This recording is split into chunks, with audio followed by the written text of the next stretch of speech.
It is time to check in with Amanda Lang, CTV News Chief Financial Correspondent. And, Amanda, whatever else we would have had on the docket today, this, of course, is going to have to wait because the big story, of course, the one we've been waiting for is what's coming out of China, what came out of China earlier this morning. As far as a trade deal between our two countries, the big one, of course, most significant, perhaps, the EV decision. So give me your reaction to what you have heard. Yeah, it seems to me to be a very practical kind of first step. I had the sense that if the Prime Minister went to China and didn't get an immediate relaxation of those horrible tariffs on our ag products, it would be a failure because they've just been so punitive. It's been too long, and they just don't make any sense for anybody, including the Chinese, of course. As always, tariffs don't make sense for the recipient country. So that there's some relief on that front is good news. It's not total, right? There's still 15%.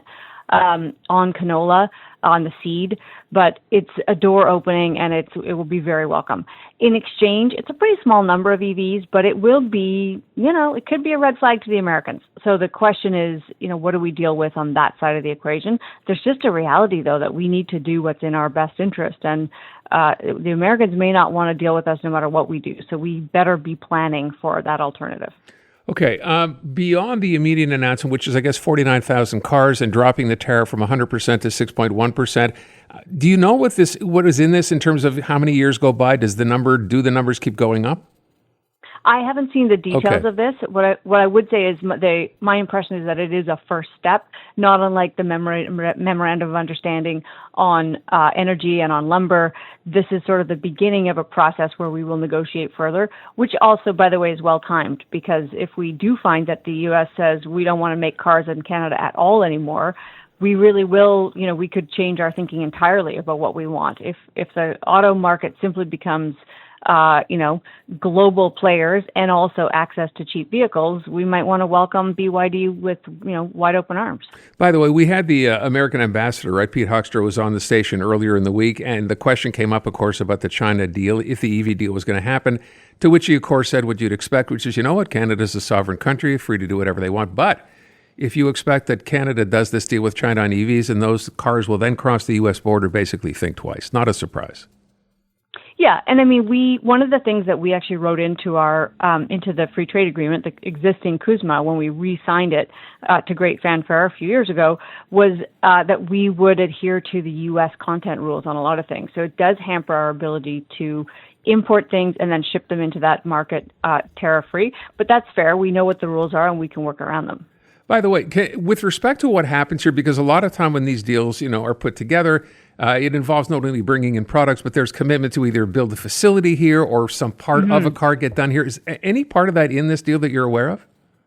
Not that I have seen. So, I mean, you're asking good questions because if we're going to let the Chinese in full force, you for sure want to have assembly here for one thing. Now, most automobile companies do assemble closer to where they sell because it's a cheaper way to do it. In this case, it may well be that they ship a finished product. It's a pretty low number to begin with, so not too worried about that. But absolutely, our auto industry, and you can bet that the people who are in charge of our, not just the sort of OEMs, but also the suppliers, auto supply parts, are very much on top of this, of how are we going to make our way into the supply chain of that. I don't know what the Chinese will say. That would definitely be something you would want on the table if we're going to let mass volume of BYD come to the country. What you just said about this being, 49,000 sounds like a lot, but of course, I think, what did he say, represents, the Prime Minister said, roughly 3% of the Canadian auto sector. So it's not that kind of thing, I would imagine, where you would have someone like a Doug Ford or even people in the automotive industry here necessarily, come out immediately and say anything bad about this deal, or am I wrong?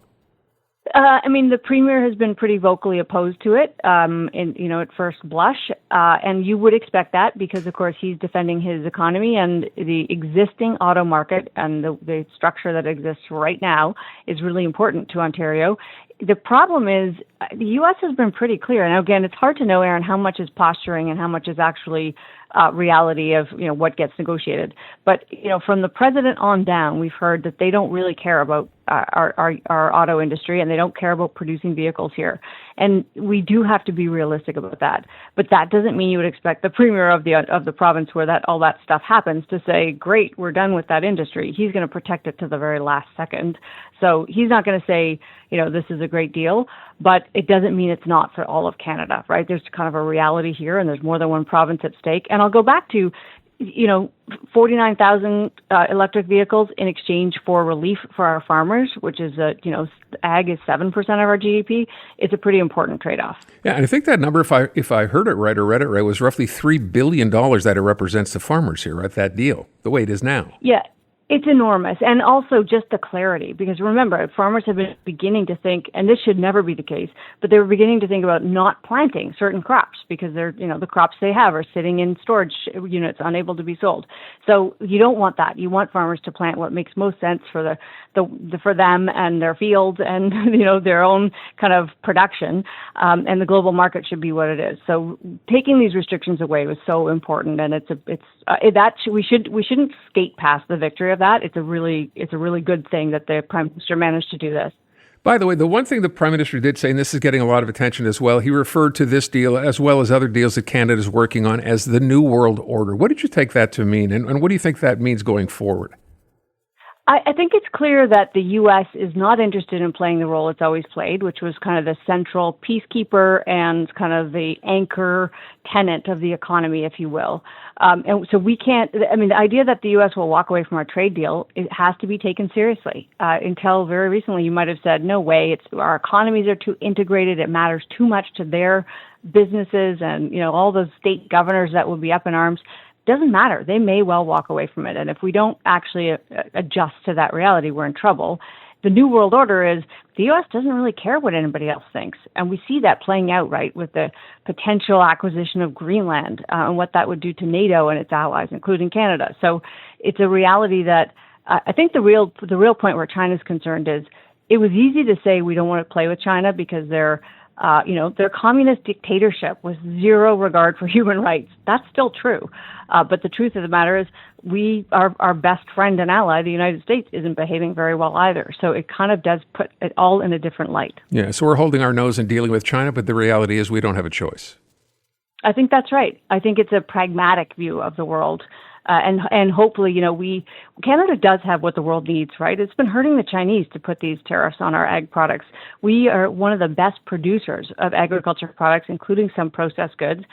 We all obviously have energy. We will ultimately have critical minerals. All of that's in our favor. So my hope would be actually that with China, we develop a slightly more mature relationship where we're also sending them finished goods, not just raw materials, which is mostly what we send now. But reopening that door is a really important thing to do right now because our economy is fragile, so we need all the help we can get. Just, Amanda, as the last question, so we spent the time talking all about this deal. Anything else business-wise in the news in Canada this week you wanted to point about? I know housing starts were up. Anything you wanted to touch on? A great housing starts number. That would be the good news story, Aaron. I will say one story that I actually think is one of the most important kind of sleeper stories, and that is McDonald's Canada lowering its prices. It only did it on value meals and a small coffee. But it was a reflection of the consumer and the consumer's inability to spend any more. And to me, that's a bit of a warning flag because McDonald's is it's a big company and it can afford to take the hit, but it's pretty lean in terms of its pricing already. And I would say that's a sign of fragility of consumer spending and confidence. So I'm watching that. Is that deflationary? I don't know, but it's not a great sign when businesses are lowering prices. As much as we might like it, It's actually economically not a great sign. We will leave it at that. Amanda, thanks so much. Always appreciate it. Good to talk. The newest tracks. Let's go. New music. And the next big thing. Always on the new music first. Your first place to hear it all. 'Cause you gon' like it, love it, wanna play it twice. Playing now. iHeart New Music. Your digital station for brand new drops, fresh finds, and tomorrow's bangers.